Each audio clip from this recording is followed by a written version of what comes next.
I come from an institute on artificial intelligence. It is an institute that also belongs to the series I see, like you see here. It is located in the campus of the Autonomous University in Barcelona. And we are, can I pass the slide already? Yes. So it is located at the campus of the Autonomous University. And sorry, it's just trying to. So as you see, autonomy is a problem. And I will try and the interaction between human beings and technology. This creates a lot of issues. I don't know why I cannot stop the. So this is useless. So we are around 18 researchers. It's not a very big lab. And we work on three main areas. One is machine learning. Machine learning is what probably most of you are interested in artificial intelligence techniques. But machine learning is not the only area within artificial intelligence. And there have been other approaches that are not necessarily the sub-symbolic approaches that are now the majority in machine learning. So you think it works now?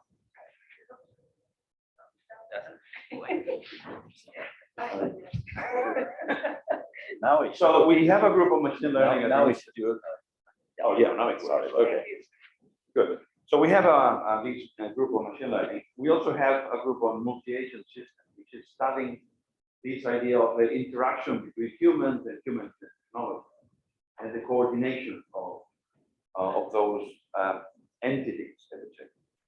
And then the third one is more a fundamental, I would say, knowledge-based group, where they are working on reasoning, logical representations and reasoning. Anyway, the idea today would be to try and look a bit at the ethical frontier of artificial intelligence. You have plenty of examples in the last years about the misuse of artificial intelligence. I mean, the selling of data that led to the Cambridge Analytica problem, in which people were manipulated in order to modify their voting preference. There is a high-level expert group at the commission level that is kind of talking precisely on what should be the ethical principles that researchers working on AI, and that affects most of you that are probably using technology and techniques from AI, should do. And so we have guidelines there that are now being introduced in the AI Act, which is being discussed at the parliament level. And that means that there will be certain prohibitions, like for instance, recognizing people on the street through biometric technologies. And other applications will be very limited, and there will be a strong requirement on how those applications are going to be built. The AI Act, something you have to look carefully on a short list. Other things happened. I mean, I remember in 2017 there was a Barcelona declaration with a number of scientists warned about the misuse of artificial intelligence and how research in artificial intelligence should be performed. Ethics is so popular that look, there is even the London School of Economics giving courses already, postgraduate courses on ethics. So it's something that should be in your radar for the future. The ethical concerns are about the use of technology for something that is considered inadequate from an ethical perspective, from a societal perspective. For instance, the creation or propagation of fake news. Using AI technology for that is something that should be considered unacceptable. And there are countries like Singapore, you can see here a note, a press note, that are already doing legislation. They have laws against the creation and propagation of fake news. You can basically, if you apply AI to that, you go to jail. So some people say this is too much, but you know, Singapore is famous for this kind of extraordinary laws for the human behavior.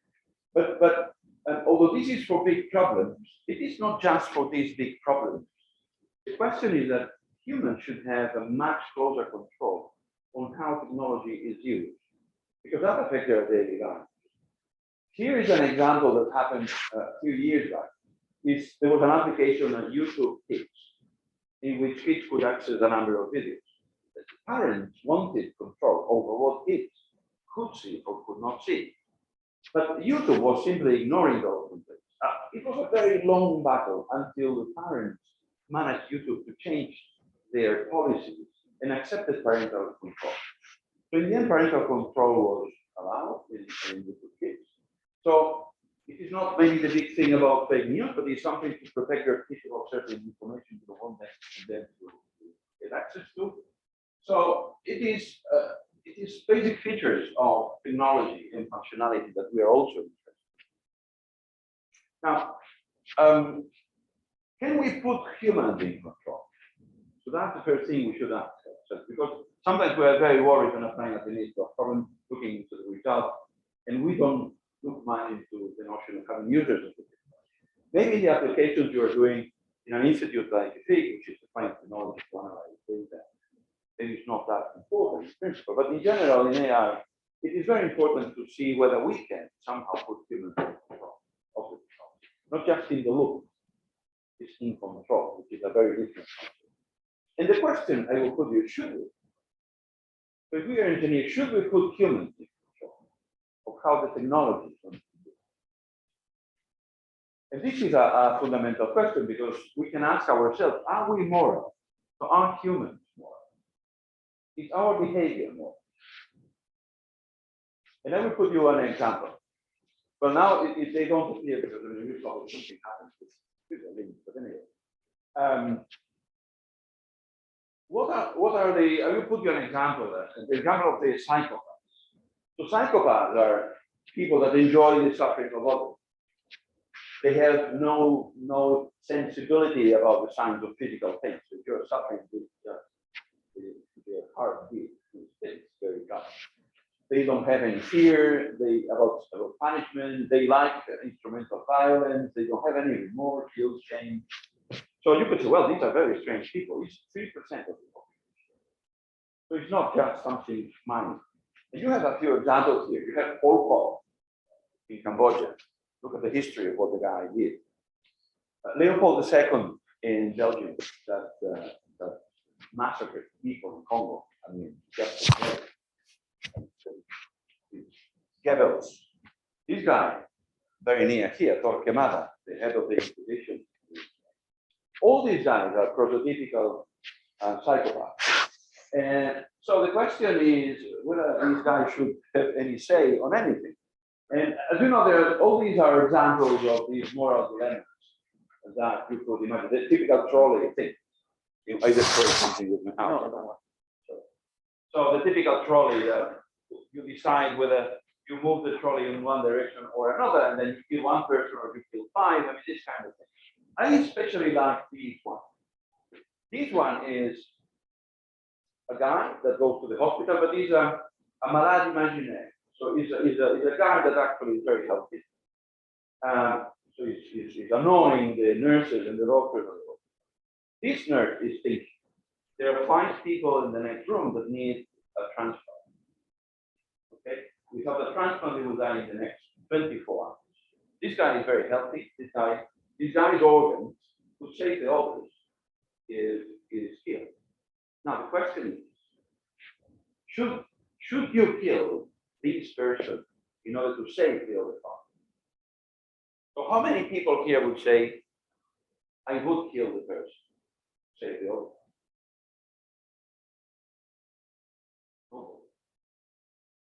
Nobody. Interesting. So okay. So I would say you are the normal population, probably. Well, if there is a psychopath, probably the guy psychopath, not saying anything, which is interesting. Because the answers to that, and I'm sorry, because they should appear one by one. So the copy of the thing is the psychopath, 57% would kill the guy, no problem. So they would kill the guy to save the other. So in principle, they have some empathy to the others, and saving the others is something good. But they have no problem in killing anyone. 57% would kill them. The control group in that case was 13%. And the group control were the nurses. So after this study, I mean, be careful when you go to a hospital. I mean, because you may end up being a subject of. So that means, in a sense, if we look at that, should we put humans in control after seeing this? By the way, this study was made with people, with prisoners in the Prasova Lleida. Of course, in prison, you find many psychopaths, as you can imagine. They are full of psychopaths. So it was a real study made with the okay. Now, the question is humans in control, but not from an individual perspective. Why? Because as you can see, humans are really behaving in ways that many others would consider anti-natural. But they could work perfectly well as communities. So the question is, we can put humans in control, but not as individuals. We should put them in control as communities. And this is because we, as individuals, take different decisions in different situations. And as individuals, interpret social and moral values differently. What we think is just may differ from one to another. So this is what makes the sense of having communities instead of individuals much more reasonable. So we need somehow a social contract with technology. So we need to decide what liberties or rights we surrender in order to have certain functionality from the technology. This social contract that normally in philosophy was made between the free citizens in the state is something that probably we need to do now with technology. What are the things technology should be responsible for, and what things should we be responsible for? So that leads to what we start calling value engineering. So how do we go into engineering values? How do we go into putting values into our system? The first reflection in that direction is that, of course, it has to be asked, as I argued before, we need to put people, plural, in control, because AI must be social. This is one strong argument.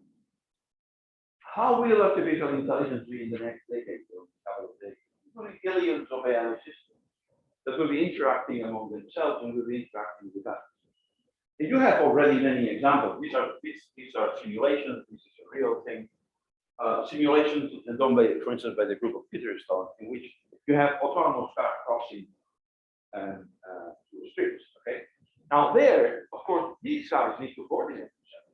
I mean, there is no way you can safely do the crossing without proper coordination. So there will be, and each one of them will be autonomous. Each one has its own goal, where are they going. So you will not have anything central organized. They will need to work. In simulation, without any lights of the crossings, you manage to get 87% improvement in the throughput in the number of cars that can cross, just by simply allowing them to commute. Okay? But that's marginal to the argument here. So it will be a massive multi-agent system. Here is a multi-robot approach in which you have flying robots, you have wheeled robots, robots of different kinds, different capabilities, that together organize a team that are capable of solving a complex problem by simply helping one another, okay? Coordinating one another. Another example. The IoT system that we're going to have in our houses that will need to decide when and who, which device consumes energy at some point, who sends data where, at what point. So there will be the need to coordinate. This is an example we did a few years back of a situation in which you have kids and you have these tablets where they were deciding what kind of exhibit to organize an annual exhibit. They were deciding the elements for the exhibit. And basically, there were a number of technologies being used here because the kids were selecting images and then discussing about those images, why they liked them, why they didn't like them. They were arguing, no, you say it is true, but I don't think it's true enough. So they could discuss and eventually vote for which were the elements to put in the exhibit. So there were a number of technologies being used in this social intelligence mechanism, where the technology and the individuals were interacting to achieve a common goal. Now, this is good if you have humans, that's fine. Humans are autonomous, they take their decisions. But now imagine we live in a society where there are thousands of autonomous entities. So the software is autonomous itself. So can we really guarantee behavior? Not really. The entities are autonomous. I mean, there is no way that any entity, central entity, can guarantee that that autonomous entity will behave in a particular way. So this means that it's very difficult to deal with these autonomous systems. There are two ways, because humans are autonomous. We have created two ways of making humans go or take decisions in a certain direction. There is the legal approach. Basically, you have repair actions and punishments. So when you do something that is not adequate, you will be forced to do something, I don't know, social service, or you will need to be punished. You're a psychopath and you go to the facility and you spend a couple of years there. So that's the legal approach. But by fear, people behave in particular ways. The other one is to give incentives. This is the economic approach. You give incentives to the behavior that you want society. Now, why don't get inspiration from the people that have developed those theories in the humanities in order to inspire how should we do in our technology? And I will mention a few names of people that have been from the social sciences bringing light into how to do that. One is this guy, Hoppe. In 1913, he was fed up with the judges as you know, judges have free elections. So he was fed up with the judges because they had very incoherent ways of interpreting what are right. And because of that, he said, we need to formalize the concept of right. We need to formalize how to interpret right. So he came out with a theory that was based on 8 concepts that he could put as dual opposites. So for instance, you have right and non-right, they are opposed, privilege and duty, power and disability, immunity, liability, so they are opposed, or they are correlatives. That means that if I have a right about something, then about something with someone, the other one has a duty. So there is a correlation between these concepts, right? Duty, privilege, no right, power, liability, duty. So he came up with this theory that for people coming from engineering is fantastic because you have something that is analytical that you can formalize. And actually, it was formalized in some languages after him in the 40s. And there were many people trying to find laws in this text that could not be represented in the basic, let's say, model that comes out of Hoppe's theory. And they failed. They said, it is, I'm very sorry for this.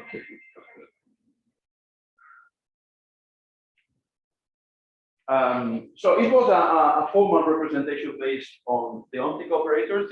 For those that don't know this, the ontic operators are obligation, right, okay, prohibition. These are the ontic operations that force you to behave in a particular way.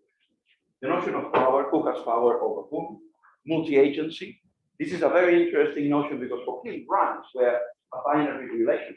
So you have a right over you, and then you have an obligation over you. It's not an abstract entity, but it's something between individuals in society and time.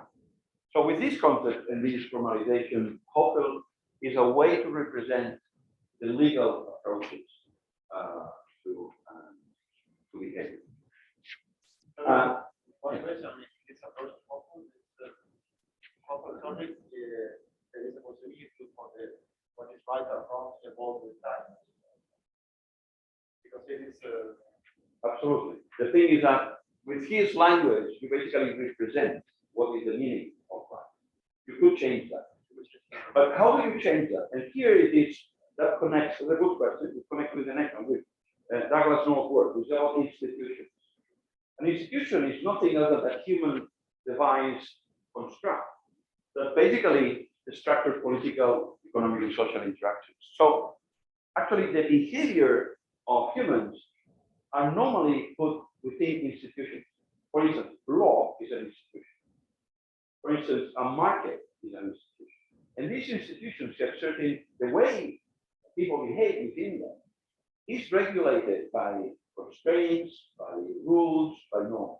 And these evolve a long time, of course. And rights evolve a long time. And that connects with the idea of the thought. Values evolve a long time. A century ago, no one would give a shit for the rights of animals. Now everybody thinks that animals have rights. and their legislation about the right environment. So this society, these changes, it is a nightmare for technology developers in a sense, because as you know, I mean, the restrictions evolve a long time, and the requirements evolve a lot. But I not to, I want to have time for what I want to talk, and that would be a problem. Okay, so in some years back, we formalized the concept of institution in what we call electronic institutions. So basically, it was formalizing the formal rules, the laws, the rights of the interactions between individuals. Because again, if AI is going to succeed in the future, it will be as a massive multi-agent system. So institutions give you the tools for these entities to coordinate in the way we want them to be coordinated.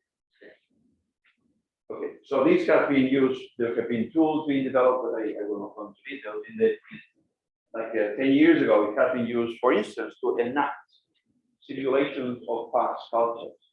So past cultures have different norms and behaviors that people look at. It's very nice to visit a site, an archaeological site, and see the enactment of the behavior of the individuals in that.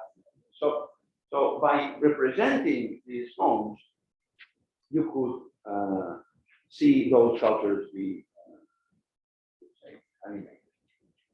This is the last one I want to mention. She's the only woman that has received a Nobel Prize in economics. So she wrote a book in 1990, which is Governing the Commons. So these are fabulous, a fabulous book. I really recommend it to all of you. She's already there. She spent her life studying human communities and fighting the idea of the tragedy of the commons. So many people say when you have the commons, it will be a disaster. Everybody will take profit of the commons. They will not give back anything. It will not work. And she was upset by proving that that was wrong. One example she used is Laura that you have near here. And she studied that in very much detail.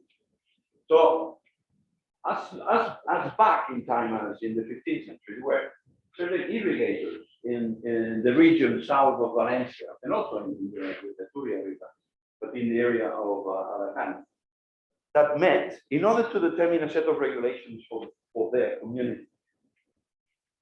Some rules were used for much earlier than that. Okay, this is the first document where you find this news. And what are these rules?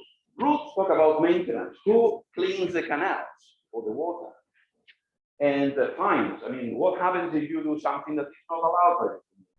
You will have to pay a fine. The officials, who will act as the judge of the thing, and so on. And of course, how to use the water, especially in times of drought, when you don't have enough resources for everyone. All that was decided by the irrigators themselves. It was a bottom-up decision. It's an example of situatedness. What in AI is called situatedness. I mean, they were related to the environment. They were kind of making their behavior sustainable in the environment. Human communities are very often successful. So at the same time that we may be scared about the psychopaths, we can rely on communities, because there are many examples in which communities thrive, which communities work very well. She came with a set of principles that you should take into account when you want a community to be sustainable. And there are things, well, these are the 8 concepts. You can go into detail. But the boundaries. So what is the boundary of the community? So irrigation rights came with the land. So if you don't have land, you don't have a voice. If you have land, you have a voice. Clear. Collective choice. The elections of the officials of the court, this is done by everybody with equal rights. Okay, we decide on that. What is, sorry, before that. Appropriation and provision. What does it mean? It is a community. You will take resources, but you will need to provision resources. So it means you will spend a few hours a day or a month cleaning the canals, and then you will be able to use the water. You need to give and get. Collective choice. The election of the officials is made by the community itself. Monitoring. How to monitor that everybody behaves. We don't have money for a police. We don't have. Very easy. Put rules like the turno rule. That means I will be waiting for the water, and then I will be observing my neighbor, when he finishes watering his land, then I can open the gate and irrigate my land. So I am, the members of the community themselves are monitoring one another. So it's very cheap. It's very cheap because it's ingrained in the rule that we have. So people are very intelligent when the way they devise the rules of behavior of people. Sanctions, how to pay sanctions. Only in the Tribunal de las Aguas, there is only 0.8% of fine. So the system works well. People don't cheat, basically. Conflict, solve it very quickly, weekly meetings of the court in order to solve this. And of course, rights to organize. And in this case, there was some king that gave rights to the community here to organize and take this. There is another one I will not go into it, but the question is that all the successful communities that she studied, more than 90 around the world, I mean, she could kind of train them with these 8 principles to find out why they were successful according to the examples of community norms. Each farm on a canal is put in a rotation order, so you get one after the other. If a farmer fails to open his gate when the water arrives there, he misses his turn and much way for the next. If I'm sleeping and I'm not there at the right time, then I leave my opportunity. Each farmer decides how much water to take. So you're free. You open the gate, and while you are there, you can use as much water as you want. 3 norms from another successful community in Switzerland, where families send one representative to cut trees and make piles of log for winter for families to use to keep up their houses. Okay, what are the rules there? Yes. So why the third one is I don't know, but this is the rule they have. So you decide how much water you put. This is the rule. So there is, otherwise it would be very difficult, as you can imagine. Imagine you don't have that law. People are very, if there is a limit, I mean, how do you compute the limit? How do you know what? So you should never put rules that you cannot monitor. So in this case, the simplest was to take as much as you need. Maybe there are other social elements like reputation, or so people can say, oh, this guy is taking, I think, taking too much water. So there is this kind of other constructs.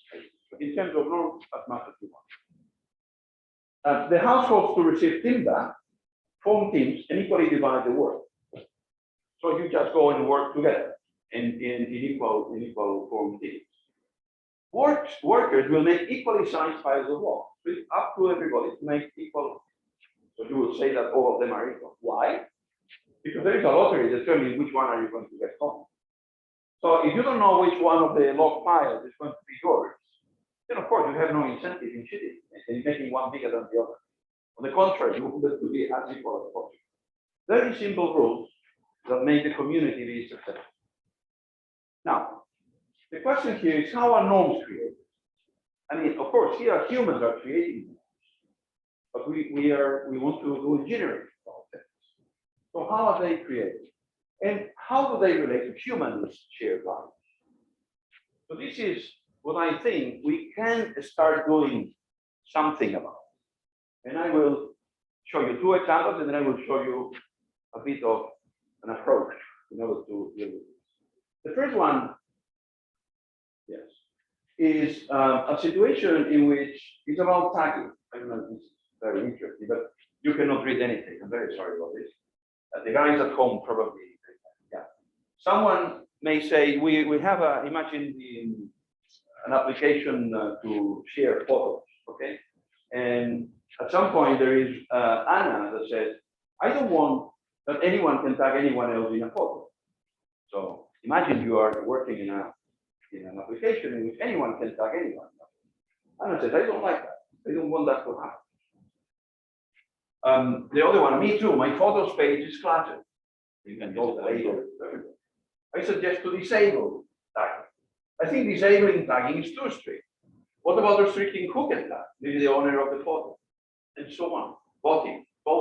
It seems each one has presented their view and discussed. Let us vote. And when you vote for a no is, if someone uploads a photo, then only they can add tags. So this is the decision of the community. This is something that ideally the AI should be able to transform in an automatic way into code for the application. So that's the thing. So that we as humans, as a community, decide on how our application should work, and then the AI is capable of transforming the application and show the behavior that has been achieved. This is how we could empower communities into design. This is an example. This is another one about, this is actually an application we built at my institute called UHealth, in which you could have a person, for it is for mutual health. Oh, can you get my kids from school and take them home for a couple of hours while I have a meeting that I cannot avoid? So this is the kind of help that you're assumed to have. Now, of course, here you cannot read it, but the thing is, someone is asking for help to pick up the child, and then at some point there is a suggestion to change the tool, saying, look, in my school they need to know the ID of the person that is going to pick up the child. I mean, it cannot be someone say, hey, that's mine. No. So you need some ID that shows that you are entitled. And then that means that in the app, we should add our ID so that we can communicate to the school and you can show the ID to the school and blah, blah, blah. And then that can motivate, again, a discussion. That goes against privacy. Yeah, but this is good for the safety of the kids and the security of the kids. So there could be a discussion. For some people, privacy is more important. For others, security will be more important. We have values and we have different priorities. But at some point, there could be a middle point, like here, saying, well, look, we are going to extend the application by allowing people to put their ID there. If you don't have your ID, then you will not be able to help in the situations in which you will need help. There's a middle point. Those that have the ID could become helpers. Those that do not have the ID will not be able to help on that particular. Again, ideally, the application should be customizable by the community. So when these decisions are made, then automatically in the profile of the person should appear the possibility of giving that and introducing that to the database. It's like the artificial intelligence is updating the model of the database according to the decision that has been made. So this is the framework of what I want to mention now. So now let's focus on the concept of values. The previous one I said, well, you may have values, but the ranking of values is different. So there is, first of all, the overall objective. We have this massive multi-agent system with humans and software agents, okay? Then we will be responsible, we have to be responsible of embedding value into the autonomous agent. So we cannot have an autonomous agent that does not understand what are our values. Because if it has to take decisions have to be respectful with respect to those values. I'm trying to speak too fast. Because I'm scared about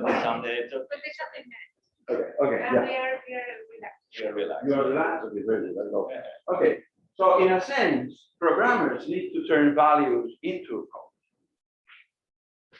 Who has studied values? Of course, I mean, we go to philosophers, to the humanities, to the social sciences.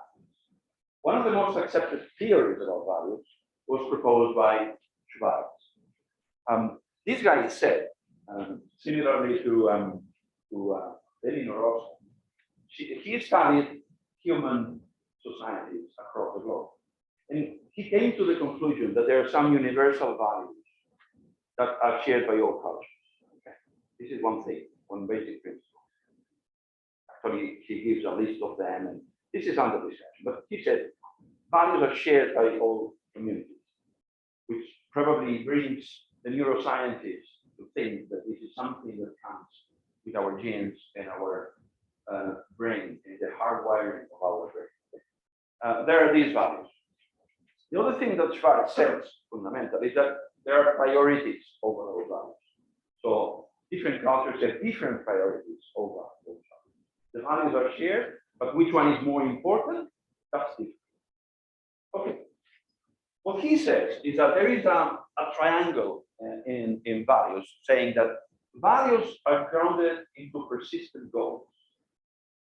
Okay? So it's something I want that is satisfied always. If I want equality, this is not something like, I don't know, building a table that you finish and that's done. Is an objective you can achieve. Equality in pay for men and women is something you have to maintain a long time. So the interpretation or the grounding of values is as persistent goals. Why values and persistent goals? Well, values serve a particular purpose, and this is for him three things for us humans. Biological needs, we need to eat. Okay. Social coordination, we need to hunt together. Or group survival and welfare, we need to build an army in order to defend from some. Of course, this part, and of course the goals, the persistent goals, what they do is accomplish that purpose is achieved, that purpose is okay. Of course, in software agents, I mean, this biological or human social purpose is a bit strange. So it's difficult because a software agent will not need to create a hamburger. But the relationship between moral values and persistent goals, this is the key element. And this is what we as engineers can take as the baseline for the interpretation and the embedding of values in software.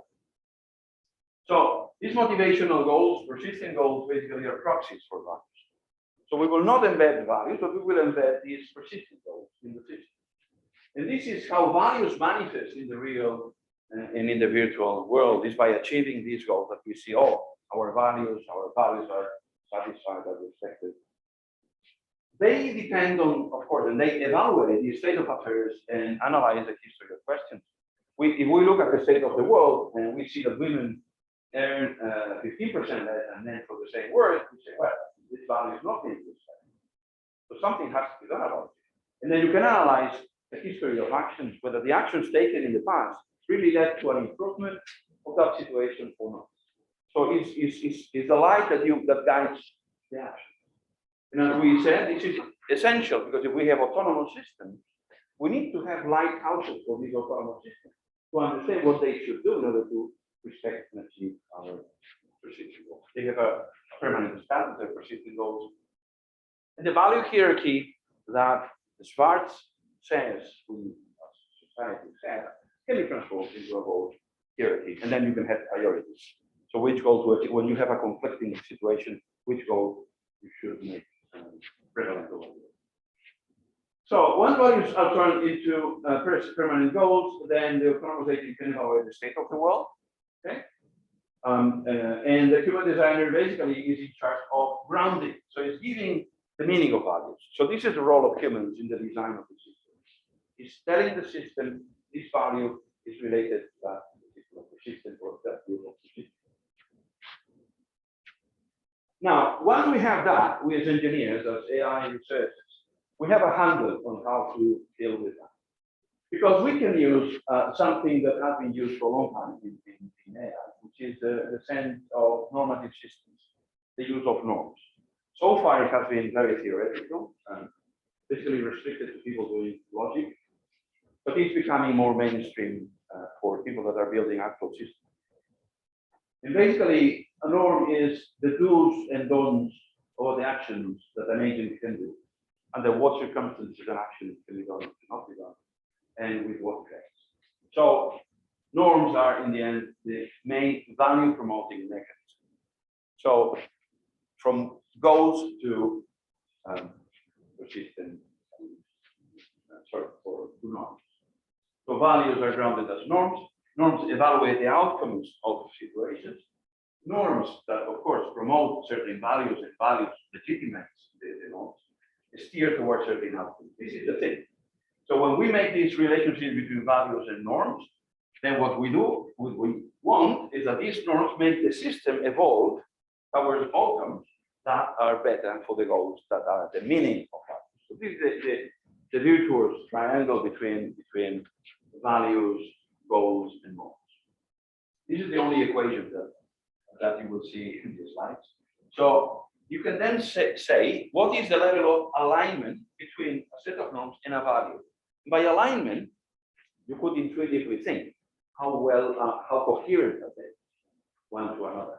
And what is the thing? I mean, you can imagine this would be the paths that are allowed It's like in a game theoretical, I don't know, you will see a tree later, but it's all the possible paths of actions that the society and the agents can take, restricted by this set of norms, then that will lead to a certain outcome, okay?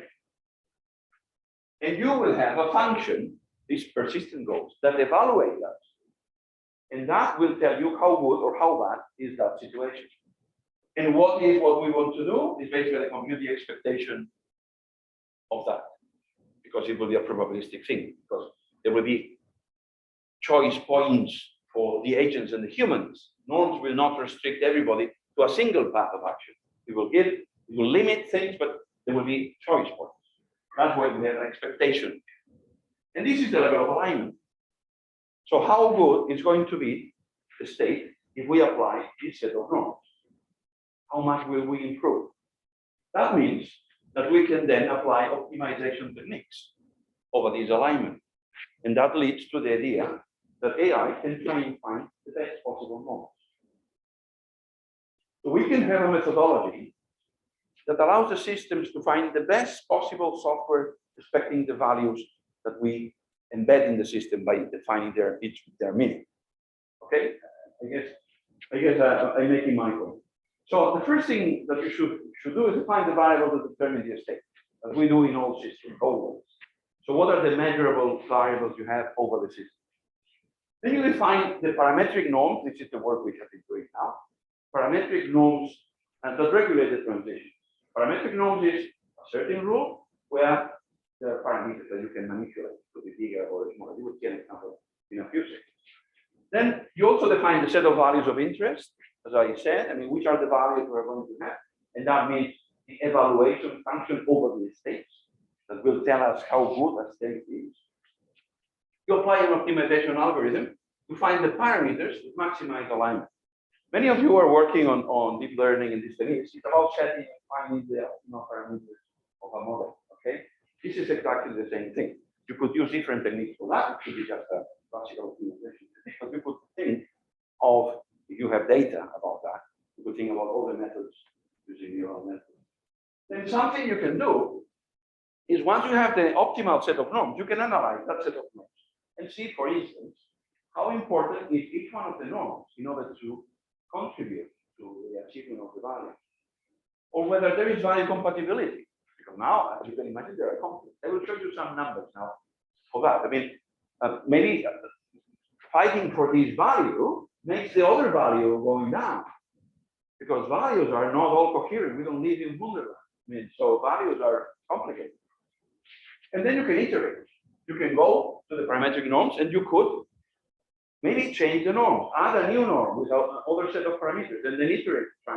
So humans have a role here, and it's basically you define what is important in the state, you define what are the values and their meaning, but also you can help by proposing norms.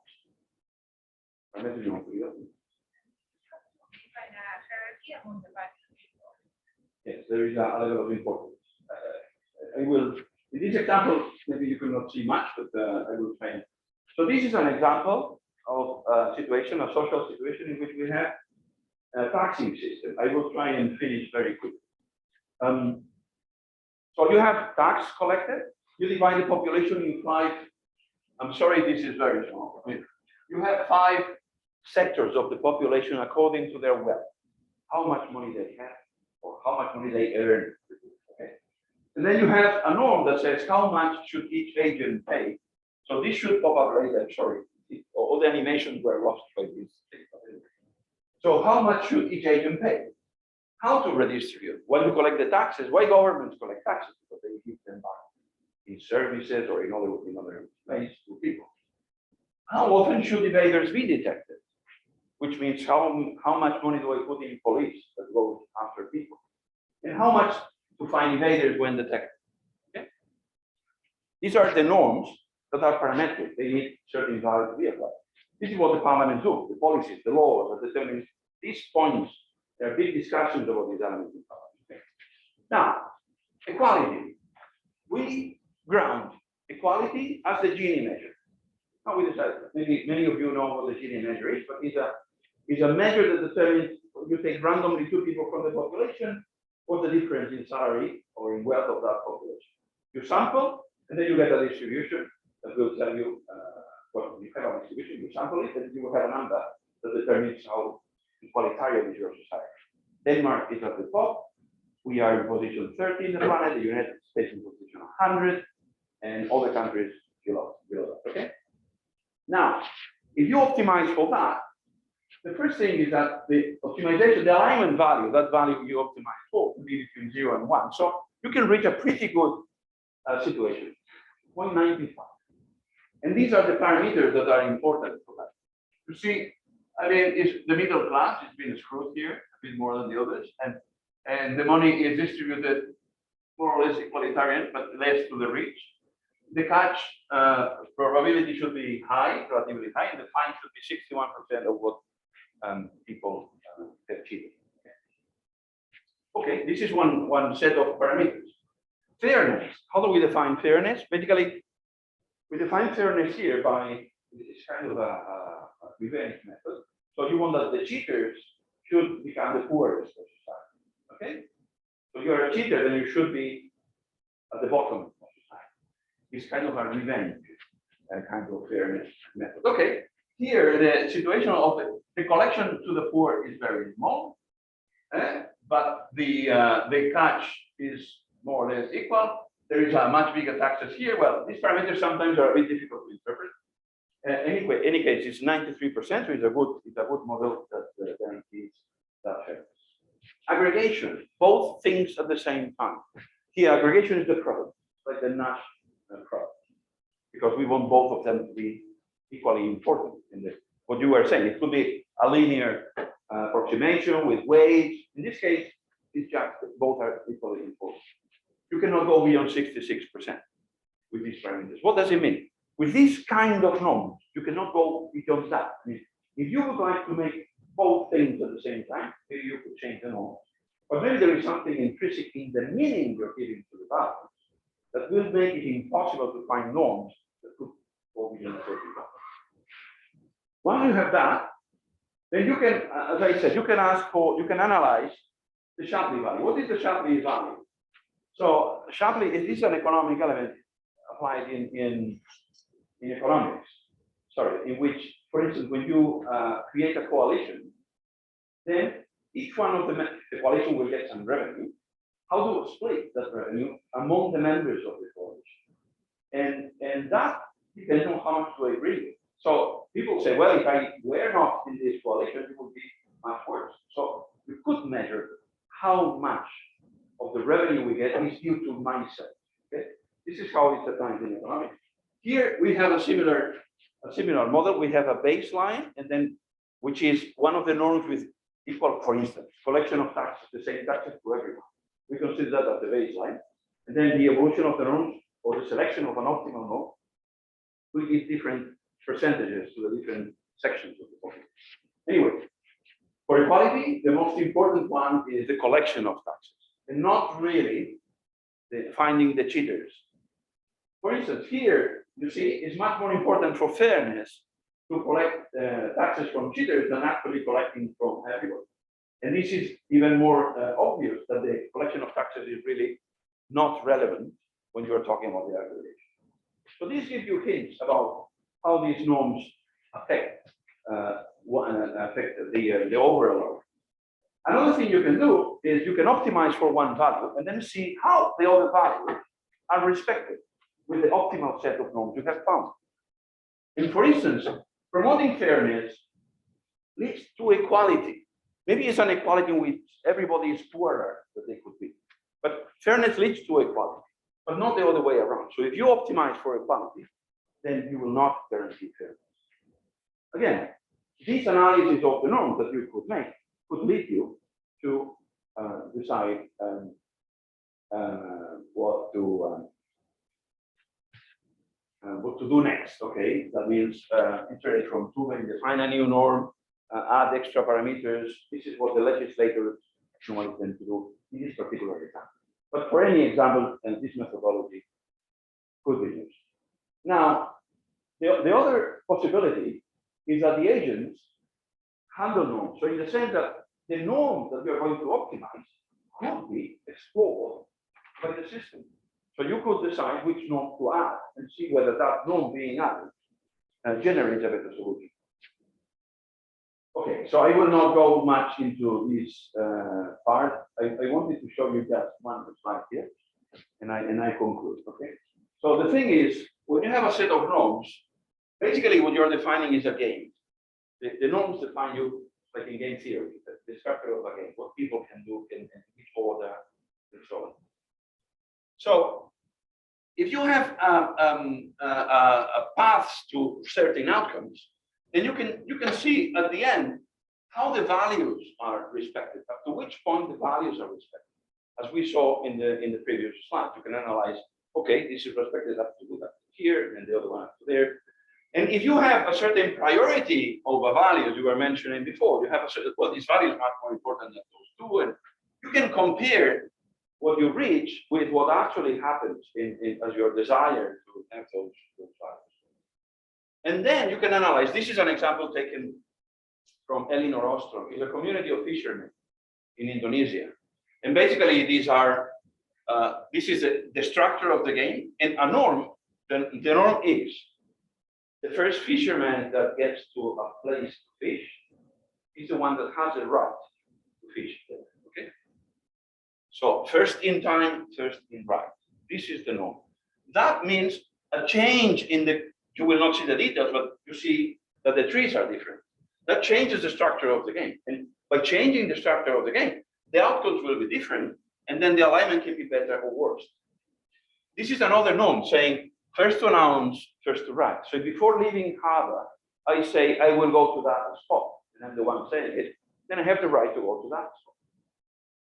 I will not go, there are other variants of this thing, but by adding norms, modifying norms, exploring the space of norms, then you can somehow find what set of norms is the optimal one for the values that you have. One question, very naively, this scheme here reminds me a lot of the structure of reinforcement. So something that you could adapt with, because it is just a reward of the state. Yes, in a sense, you could apply reinforcement learning. This is what, I mean, you could have reinforcement learning to obtain what is the expected reward that you can have at the end. Or you could use other Monte Carlo. Yeah, I don't know. Reinforcement learning is very successful in game theory or. The problem with reinforcement learning, normally, I work with that is granular. I mean, things become very granular and complexity is small. But you know, that's true for most of the approach. But yeah, it could be. Okay, summary. So values are coded into agents of primary goals designed by an outside human team. Technical norms promote values by shifting the system towards outcomes that come closer to the grounding value, to the grounding objective, the grounding goal. Agents autonomously negotiate over which norms to adopt and use value alignment to assess any proposal. So this is, we have not worked on that yet, but this is the idea that agents can, as we saw in those examples before, we should add these to our profile. We should not tag pictures. So agents can propose norms that through a process of agreement between the agents become the norms of the community. Okay? In the same way that the irrigators were successful finding the right norms, we would like AI systems to be able to find the right norms for the collective multi-agent system to be successful. So norm negotiation then would be a form of value aggregation of individual values into the next social. So in conclusion, take-home message leverage agent autonomy to promote ethical behavior through the crafting and selection of norms. So this is a way of making engineering of ethics and building responsible AI. So building tools that will help AI to be responsible. And that will allow humans to be in control, but not as individuals, as a community, through the decision of what is the meaning of that.